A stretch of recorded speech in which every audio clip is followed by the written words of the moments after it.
जम्मू कश्मीर में अचानक ही आतंकी घटनाओं में तेजी आई है। पहले 9 जून को आतंकियों ने रियासी जिले में श्रद्धालुओं से भरी बस को निशाना बनाया, जिसमें 9 लोगों की जान चली गई तो वहीं 40 से ज्यादा लोग घायल हो गए। इसके बाद 11 जून को डोडा में आतंकियों ने चेकपोस्ट पर फायरिंग की तो वहीं कठुआ में भी आतंकियों सुरक्षा बलों के बीच मुठभेड़ हुई, जिसमें 2 आतंकियों को मार गिराया गया है। वहीं इस दौरान सीआरपीएफ का एक जवान भी शहीद हो गया है। दरअसल लोकसभा चुनाव के दौरान जम्मू कश्मीर में बम्पर वोटिंग से आतंकियों और पाकिस्तान की नींद उड़ गई है। कश्मीरी युवाओं और महिलाओं ने चुनाव के दौरान बम्पर वोट डाले थे। इस वजह से भी आतंकियों को अपने वजूद की चिंता सताने लगी है। मीडिया रिपोर्ट्स की माने तो कुछ महीने बाद ही जम्मू कश्मीर में विधानसभा चुनाव हो सकते हैं। इस वजह से भी आतंकी जम्मू कश्मीर में हमले कर लोगों में दहशत फैलाना चाहते हैं। वहीं कठुआ में मारे गए आतंकियों के बैग से कुछ ऐसी चीजें बरामद हुई हैं जो पाकिस्तान में बनी हुई हैं।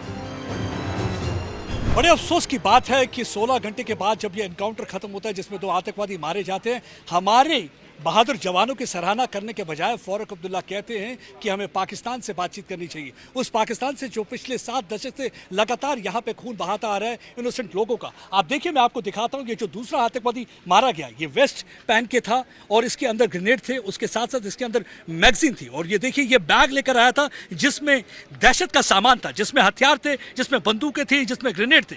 मैं ये बताना चाहता हूँ फारूक अब्दुल्ला साहब से कि फारूक अब्दुल्ला साहब ये वहाँ से कोई मिठाई लेकर नहीं आए थे, ना ही कोई मिठाई लेकर आए थे और ना ही कोई ये आपके लिए कोई फूल मालाएं लेकर आए थे।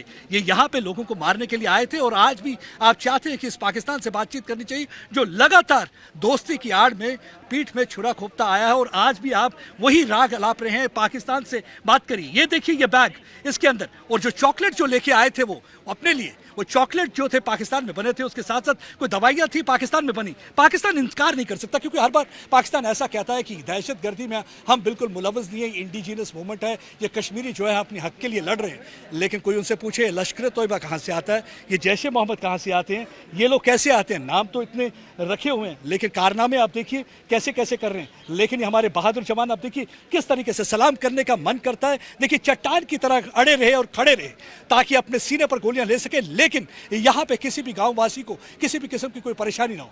लेकिन एक मिसाल जो यहाँ के गाँव वासियों ने भी सेट की है, मेरे ख्याल से वो सबके लिए, यानी कि अगर लोग आतंकवादियों की मदद नहीं करेंगे, अगर लोग उन्हें शेल्टर नहीं देंगे तो सर्वाइवल उनका पॉसिबल नहीं होगा, वो जहन्नुम में जल्दी पहुंचा दिए जाएंगे। और यहाँ जब पानी के कतरे कतरे के लिए तरस रहे थे और पानी मांग रहे थे, दरवाज़ा बंद कर दिया, शोर मचा दिया ताकि यहाँ पे सुरक्षा कर्मी आ जाएं। और दूसरे दिन हमने देखा कि आज के दिन अपने बहादुर जवानों को पानी देते हुए नजर आए। उन्होंने कहा कि ये हमारे साथ शाना बशाना खड़े रहते हैं, आतंकवादियों के लिए सिर्फ जहन्नुम का रास्ता, आतंकवादियों के लिए सिर्फ गोलियां, लेकिन हमारे बहादुर जवानों के लिए सिर्फ पानी। जो भी हम कर सकते हैं उनके लिए हम करेंगे। आप देखिए, इसके अंदर जो सामान था, इसके अंदर मैगजीन थे, इसके अंदर ग्रेनेड थे, इसके अंदर दवाइयां थी, कुछ रोटियां, यानी कि ये यहाँ से क्रॉस करके इंटरनेशनल बॉर्डर से आए थे। इंटरनेशनल बॉर्डर से यहाँ आने का मकसद ये था कि यहाँ से जितनी ज्यादा कैजुअलिटी कर पाए। बता दें कि रियासी में श्रद्धालुओं से भरी बस पर हमले को लेकर भी ऐसी खुफिया जानकारी सामने आ रही है कि इस हमले में विदेशी आतंकियों के साथ साथ